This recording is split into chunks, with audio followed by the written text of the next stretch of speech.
Greetings, everybody. Nick DiVirgilio here, and today's video is on this classic Sennheiser 421 microphone. The 421 is literally one of the most well-known microphones in the world. The 421 was first introduced way back in 1960 and quickly became a go-to mic in radio, television, and public address situations. Go back and look at some old footage of press conferences or television news reports, and you'd often see a 421 microphone on the podium or the desk in front of the person speaking, just like I'm talking to you right now through this 421.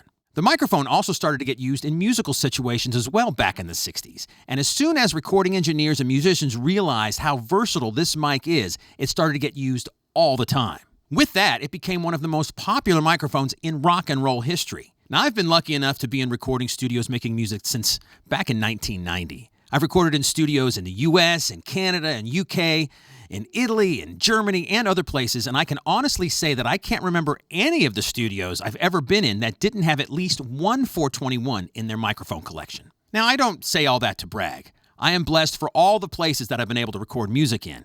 I say all that because the popularity of this microphone is not hype.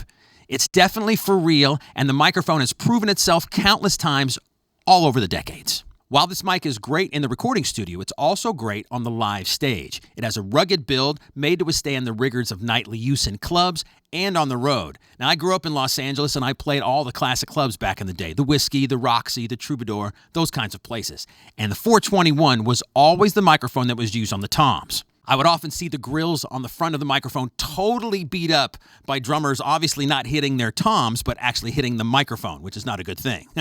But the microphone still worked night after night. Now, I definitely do not encourage you to hit your 421 or drop it on the floor or anything like that. You should love your microphone and all your gear. But accidents happen, especially in clubs night after night where you have maybe 5 bands a night playing. But you can be confident that the 421 is going to work all the time and stand up to the rigors of all of those nightly gigs. Now, to show you how long-lasting these microphones are, our good friend here at Sweetwater, Dave McCall, brought in his own 421. This is from the 1970s.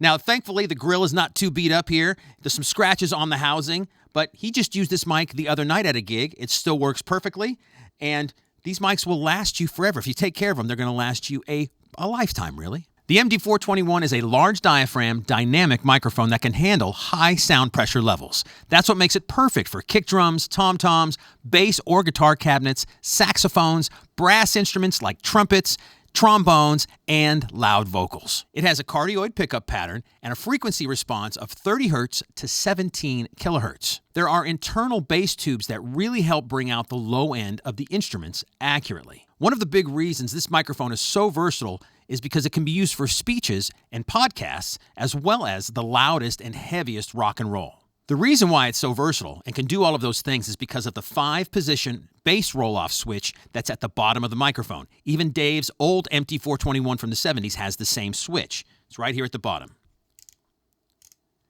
There's an M for music, and at the other end, an S for speech, and 3 positions in between.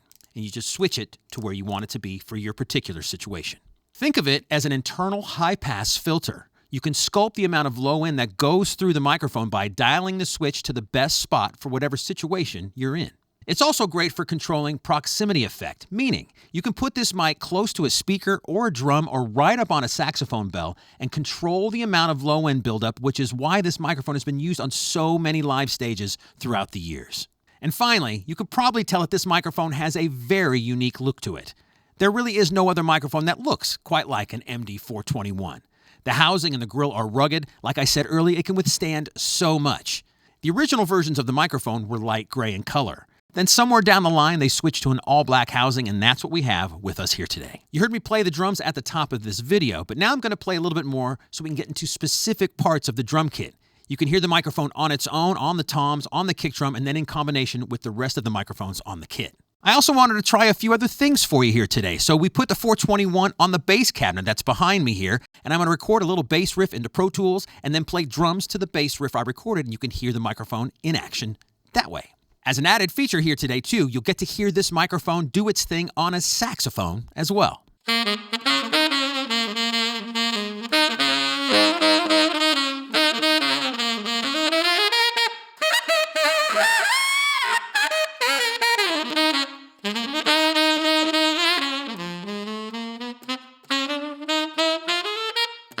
All right, now it's time to play some drums, but let me quickly mention all of the other great gear I have to go along with these fantastic MD421s. I'm playing on a beautiful Pearl Masters Maple Pure drum kit in this blue cobalt finish. I mean, this is a gorgeous drum kit.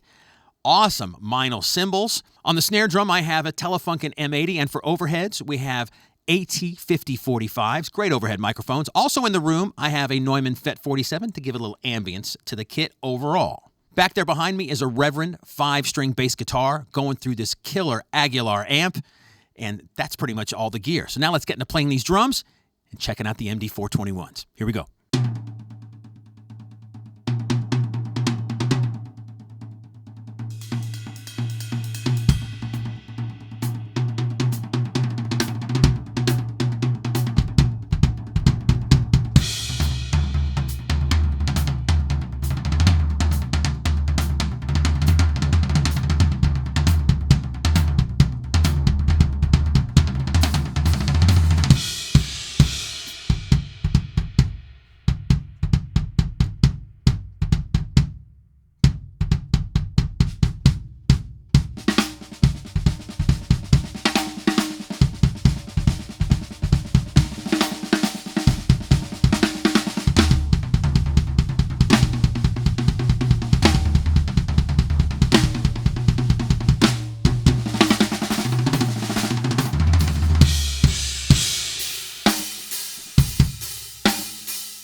The way you're hearing these MD421s today is on through a couple of UA Apollo X8Ps and on into Pro Tools. So big, full drum sounds, nice and clean.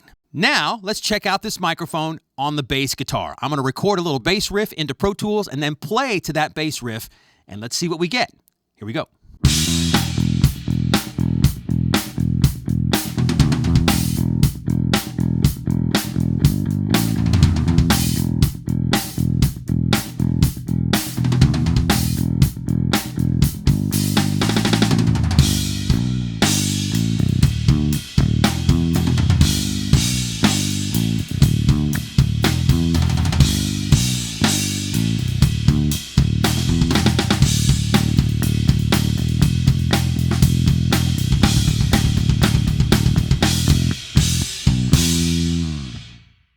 Thank you very much for taking the time to watch this video, everybody. I hope you found it useful and fun to check out. If you want any more information about this Sennheiser MD421, make sure you go to the fantastic Sweetwater website at sweetwater.com and reach out to your Sweetwater sales engineer where you can get all of your questions answered.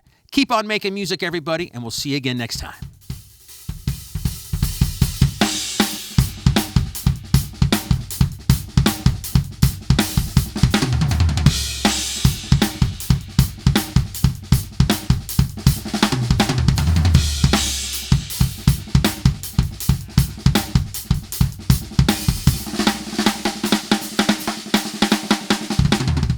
Thanks for watching, everybody. Make sure you like, comment, and subscribe. Click right here for more videos just like this one, or go to sweetwater.com for all your music, instrument, and pro audio needs.